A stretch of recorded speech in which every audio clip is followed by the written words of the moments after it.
kichkinaligimda har doim ayam har biron yuzingni surtvermagin, yuzing dabdala bo'lib ketadi, yosh bo'lsang ham yuzlaring qarib chirib ketadi deb ko'p aytardilar-da.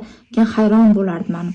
Yosh katta o'sha kampirlarni ko'rganda yuzlari to'la tirish, ajin bo'lsa o'ylardim. Yoshligida rosa ko'p bo'yangan bo'lsa kerak, rosa ko'p hammadan surtgan bo'lsa kerak yuziga deb o'ylardim. Keyin bilsam, aslida ayol kishi yuziga qancha uhud qilmasa, yuziga kerakli o'sha vitaminli ozuqalarni bermasa, yuzida ajin, tirish, shunaqa yuzi husnini buzadigan narsalar ko'payaverar ekan.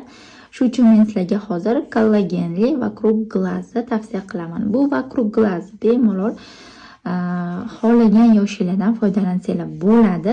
Sababi bu foydali, ko'zingizning atrofida hammada menimcha mimik ajinlar bo'lsa kerak. Shu bilan birgalikda menda ham bor bunaqa mimik ajinlar, chunki juda ham ko'p kulaman, pozitivniy insonligim uchun bunaqa ajinlar menda ham bor.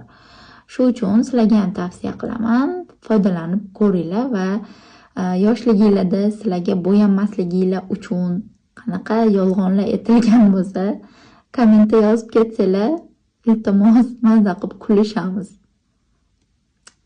Bayram yaxshi o'tkazib olinglar, sizlarni yaxshi ko'raman.